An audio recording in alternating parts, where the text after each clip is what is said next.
Cuando decimos trastorno de pánico, es necesario una serie de criterios para llegar al diagnóstico cabal del trastorno. Tiene que haber por lo menos una o más crisis de pánico por semana durante 4 semanas, y puede ir acompañada o no de agorafobia, es decir, de una aprensión o una cognición anticipatoria negativa de que la crisis puede repetirse y uno pueda verse metido en esa situación tan desagradable. Entonces, condición para hablar de trastorno de pánico, que haya una o más crisis semanales durante 4 semanas al menos, o una crisis seguida de una sensación agorafóbica, es decir, de temor a que se repita la crisis durante un periodo de por lo menos un mes. Cuando estamos frente a esas condiciones, hablamos de que se es portador de un trastorno de pánico. A su vez, ¿qué implica diagnosticar un trastorno de pánico? Implica tener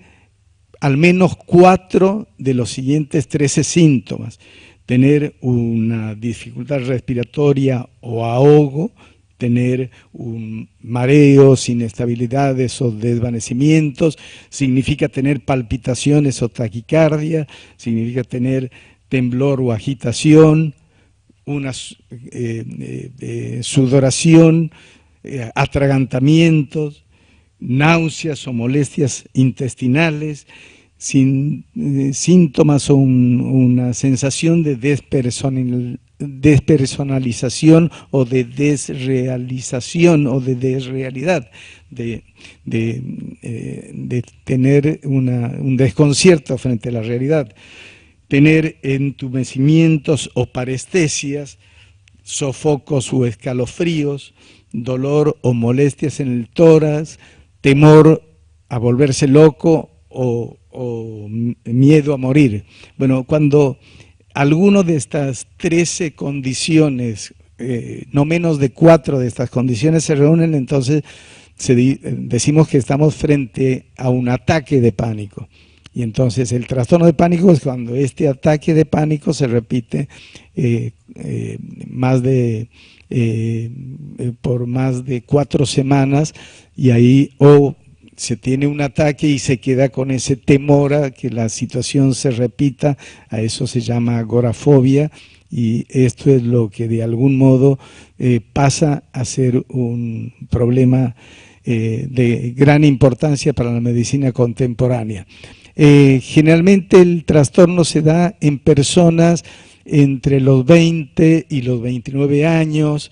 puede en algunos casos darse hasta los 35 o 40 años. Son muy raros los trastornos de pánico que aparecen antes de los 12 años o después de los 40 años. Y hay una proporción 3:1 en la relación mujer-hombre, es decir, que por cada 3 mujeres portadoras de pánico hay un hombre que padece este trastorno. Cuando decía acerca de los ataques de pánico, esa sintomatología tiene que aparecer desencadenada sin una causa física o psicológica que lo justifique, y todo ese proceso de esos no menos de 4 síntomas que antes mencioné se desarrollan en un lapso menor a 10 minutos. Al cabo de 10 minutos se tiene todos esos síntomas agobiando y asustando al paciente, y a lo sumo, librado a su propia suerte, esa crisis dura no más de 60 minutos. Generalmente en esos minutos el paciente pide desesperadamente ayuda y acude a las consultas médicas en los servicios de emergencias, al médico de cabecera o al médico clínico o al primer centro médico que tenga a su disposición, y allí generalmente los profesionales suelen explorar comenzar descartando que no haya alguna de patología clínica, médica, y generalmente no se encuentra ningún tipo de patología médica. Se le dice al paciente, bueno, no tiene nada, fue un susto, quédese tranquilo. Ocurre que precisamente el paciente no se tranquiliza y queda con esa fuerte aprensión hasta que si llega a tener una segunda crisis de pánico, realmente la situación pasa a ser una situación dramática para el paciente. Bueno, esa sería la secuencia de esto que se llama trastorno de pánico. Decía que la ansiedad ha acompañado al hombre y es como el estrés, son reacciones, son el anverso y el reverso de una medalla. La ansiedad y el estrés son reacciones de adaptación frente a situaciones estresógenas o situaciones que significan una amenaza para el individuo y son reacciones positivas hasta que otros mecanismos más específicos restauren el equilibrio del sujeto. El problema surge cuando, sin mediar, como mencionaba, un factor desencadenante justificado, ni físico ni psíquico, aparecen estas señales de alarma y estos ataques de pánico que se transforman en trastorno de pánico si se repiten en el tiempo o quedan estas fuertes aprensiones que disminuyen al sujeto, lo retraen de su trabajo, lo hacen visitar consultorios médicos hasta que se pueda llegar al diagnóstico. El intento a través de esta exposición es alertar a los médicos de las emergencias médicas, a los médicos generalistas, a los médicos de atención primaria,